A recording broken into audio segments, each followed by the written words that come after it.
So I'm Florian Schwarz. I'm a third-year PhD student with Robert Kofler in Vienna. And my talk is titled Describing the Recent Invasion of the LTR retrotransposon Tirant in Drosophila melanogaster. And I would like to start with providing a little bit of background. So in our lab, we are mainly interested in transposable elements. Transposable elements are selfish genetic elements that proliferate in a host genome without usually regarding the fitness of the host. So they are only interested in increasing their own copy number, which is why they are selfish. And we usually distinguish between DNA and RNA transposons, where RNA transposons are further distinguished if they have or do not have a long terminal repeat LTR. And usually if we imagine activity of a transposon, we imagine it to somehow enter a population or a species where there is no established defense against this transposon, which means that it will actively increase in copy numbers. In a few generations, it will accumulate quite a few copies of itself in the genome. And this process is usually regarded as detrimental to host species, which is why we now know that most hosts will try to actively prevent the transposon from being active, so to repress its activity. And in our study organism, which is Drosophila, this has been shown that this happens via piRNAs. So piRNAs are small RNAs that mainly silence transposons post-transcriptionally, and they are usually produced in distinct genomic regions, which are called piRNA clusters, which are basically just huge arrays of different insertions next to each other. And when this happens, then we usually assume if such a cluster insertion is fixed in a population, that the transposon should cease to be active, which would mean that over a time, it will basically die out by just accumulating random mutations until it cannot produce its proteins anymore. So one of the questions that I was particularly interested in is, how does a transposon prevent to go extinct? And an easy assumption here would be that if this defense system actually breaks down faster than it takes to lose all functional copies of a transposon, then as soon as the defense is broken down, the transposon can be active again and therefore can maintain itself easily just via vertical transfer. But if this defense is active for too long, the transposon somehow needs to escape the population where it is silenced in and reach a new population or even a new species where it can proliferate again. And this would happen via horizontal transfer. And I was basically interested in how prevalent is a horizontal transfer of transposable elements. And in Drosophila melanogaster specifically, transposable elements have been studied quite a bit over a long time frame. And there have been quite a few discoveries made. For example, it has been shown that 3 transposable elements independently entered the species range of Drosophila melanogaster in only the last 100 years, which are namely the P element, the HOBO element, which are both DNA transposons, and the I element, a non-LTR retrotransposon. And all of those 3 elements are today found in all Drosophila melanogaster populations. And for the P element, it has been shown, and for HOBO and I, it has been strongly suggested that those were actually introduced via horizontal transfer from a different species. And something else important to note about the HOBO and the I element is that it has been shown that those elements were present in the genome of melanogaster a few million years ago, but then all functional copies were lost. And then now recently they were reintroduced. So basically we have very old, very degraded copies, and then independently a new invasion with very new copies in a so-called second wave, completely independent of the first one. Now I was interested to see if there are other recent transposable element invasions in Drosophila melanogaster. And for this reason, I started comparing. So for Drosophila, we know most transposable elements in the species range. So I just used the consensus sequences for those elements and compared the abundance of all of them in 2 different strains. And the important thing to note here is that the Canton S strain has been in laboratories for a very long time. So the strain has been collected out of nature in the 1930s and since then been kept in the lab. So it was sampled before the known natural invasion, so it does not have new copies of HOBO, I element, or P element. And I compared it with the reference strain ISO1. So this is the strain from which the reference genome is derived. And I compared the abundance of different transposons. And we see some difference for elements like HOBO and I. And we see a strong difference for telomeric transposons, TAT-A, TAT-B, and TARE. But those are not really interesting for us because they have very distinct dynamics, because they are partially domesticated and important for the formation of telomeres in flies. So they are not, they don't have any natural dynamics like the other transposons. And the other transposon that was strongly different in abundance between those two strains is Tirant.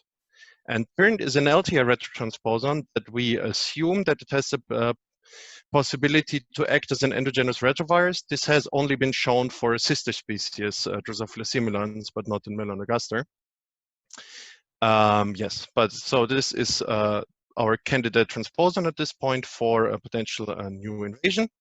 So now I looked at the two strains, ISO1 and Cantonese, in more detail. So what you see here is basically I just mapped whole genome sequencing reads to the consensus sequence of Tirant. And the y-axis is coverage, normalized to single copy genes. So 20 in this case means there is around 20 copies of the transposon. And the colored lines are SNPs compared to the consensus sequence. So what you see is that in Cantonese, there is not a single element that covers the full species range and the full length of the element. And everything that is here is highly diverged. So this looks like everything that would be considered Tirant in Cantonese is very old and has not been active for a long time, while ISO1 barely has any single nucleotide polymorphisms or just on very low frequencies, and there's many full-length copies in the genome. And then we assume that since Cantonese does not have any functional Tirant, it should also not have the established defense against the so-called pyranase. And this is indeed true. So there is no, basically no pyranase against Tirant in Cantonese, while ISO1 seems to have a fully established defense. And with these results, we basically assume now that, or our working assumption here was that Tirant recently invaded the species range of melanogaster at some point after the Cantonese strain was sampled. And to look at this in a bit more detail, we now compare the genomic insertions of ISO1 and Cantonese. So you can see here for the top, it's the reference genome derived from the ISO1 strain, and the bottom is a Cantonese assembly that we made ourselves. And for all the different chromosomes, you see on the x-axis just the position on the chromosome. And the y-axis here is the % divergence of an annotated insertion. And the size of the dot represents the size of the insertion. So the bigger a dot, the bigger the insertion. And what we see here is that in Cantonese, we only have insertions in the heterochromatin that are highly diverged. Most of these dots probably, like several of these dots probably represent the same insertion because that's just an artifact of the program, because these are so highly diverged. And for ISO1, we find several full-length or nearly full-length, very big insertions with low divergence in euchromatin. This is usually what we expect to see if a transposon was recently active. And at this point, we now derived the hypothesis because you can also see in ISO1 those derived, seemingly old divergent fragments. We now assumed that we see here a two-wave invasion, as I described it before, for HOBO and I element. Basically, Tirant was active a long time ago in melanogaster. All active copies were lost, and now it recently returned into a second wave of activity. And to test this, we checked for population frequencies of the new Tirant versus the old diverged fragments, because we assume that active TEs should segregate in low frequencies in a population. So here in red, you see, so this is a population sample that we just used. It's publicly available. It's a fly population in France. And so what you basically see here is that everything that seems to correspond to this new, not very diverged Tirant is in low population frequencies, while most insertions that are this old diverged fragments are in very high frequency, which helps our hypothesis. So at this point, we pretty much assume that there were two waves of Tirant activity, and the second is a recent invasion. And to confirm this and to the rough idea when this actually happened, we now used publicly available strains of Drosophila melanogaster, for which we know when they were actually collected in the wild. So what we found is that all strains that were collected before or around the year 1938 do not have these low divergent, seemingly functional Tirant insertions, while every single strain that we looked at that was collected after this, so around the 1950s and later on, does have functional Tirant. And to now put this into perspective with the other already known recent invasion, we compared if those old strains have the other recently invaded TEs, and you can nicely see that all strains that do not have Tirant also do not have any of the other recently invaded TEs, I element, hobo, or P element. And then you can roughly see a timeline when those different elements start popping up in the populations. So Tirant seems to be the first one to show up, followed by the I element, then hobo, and the P element seem to be the latest of the four, excluding a few strains that likely could be contaminated, or it's very likely that they actually are. So based on these results, we were now able to create a rough timeline for all the different invasions and to group our newly detected invasion of the Tirant transposon into this timeline. So all of these invasions seem to have happened around in a time span of 30 to 40 years, with Tirant being the first one, closely followed by I element, then hobo, and P element, the last of the four, invading Drosophila melanogaster. Yes, so this is basically the main result. Now a few additional things that we found. So this is a principal component analysis, basically grouping frequencies of different alleles compared to the Tirant consensus sequence to confirm that this is not an independent event of loss of Tirant in the lab strains, because then the signatures of polymorphisms should group them very similarly to the ones that just did not undergo the loss events. But this is not the case. They group very distinctly. So everything on top are the strains that were marked as not having the new Tirant, while everything on the bottom half does have the new Tirant. And while we looked at this, we found an additional pattern. So we looked at publicly available sample data from different populations worldwide, and we saw that there's a distinct clustering of Tirant variants belonging to Tasmania, which is an island close to Australia. And we realized that there's around 5 variants, 5 different positions, where Tasmanian populations carry alleles at a very different frequency, which we think is likely a Tirant-specific bottleneck, more specifically a founder effect, that the flies that first carried Tirant onto Tasmanian islands were carrying rare variants of the transposon. And we tested for phenotypes. So what you have to know here is that the other recently known TEs, I element, recently invaded TEs, I element, hobo, and P element, if you perform crosses with with flies that do have the T and flies that don't have it, under certain circumstances, you can see a phenotype emerging that is caused by the transposon activity and leads to sterility of the offspring. So we tested if we could find this for Tirant, and in all the circumstances that we have tested, we did not find any phenotypes.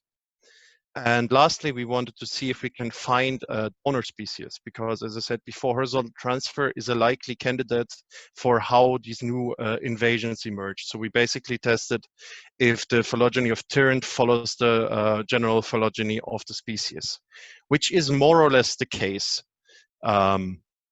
So if there is a horizontal transfer, it is likely from one of the most closely related species, like, for example, Drosophila simulans, which is also somehow imaginable because the I element has already been suspected before that it might have been transmitted from Drosophila simulans. So this is quite possible.